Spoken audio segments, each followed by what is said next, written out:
Nadiskubre ang mga hinihinalang gamit sa pang-espiya ng hinihinalang Chinese spy sa isang condominium sa Makati. Kabilang sa mga nadatnan sa unit ang ilang gadget at deposit slips. Nasa frontline ng balitang yan si Elaine Fulgencio.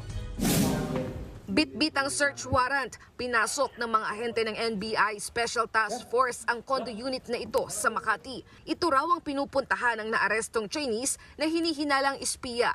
Kasama ang 2 Pinoy niyang kasabwat. Nadiskubre sa kondong iba't ibang equipment na hinihinalang pag-aari ng Chinese, gaya ng laptop, computer at external drive. Mayroon ding mga ID, passbook at iba't ibang deposit slips. May mga device rin na ginagamit umano para sa fund transfer. Yung mga deposit slips medyo maraming involved na transactions, medyo malalaki yung transactions, but then again, titingnan natin kung ito ay personal na transaction ba or ito ay mga transaction na may kinalaman dun sa activity nila dati. They range from like 300, 400 to 1 million yung mga deposit slips. Isa sa ilalim sa forensic examinations ang mga nakumpiskang gamit para malaman kung may ebidensya ng pang-espiya.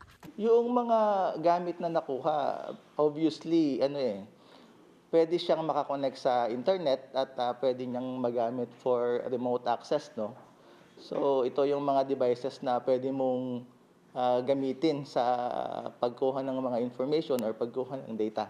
Kasalukuyang nasa NBI detention facility ang mga nahuling Chinese na sangkot umano sa pang-espiya.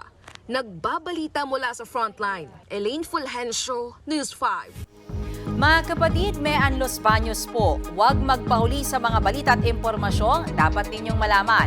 Para sa mas malawak na balitaan at diskusyon, mag-follow at mag-subscribe sa social media pages ng News 5.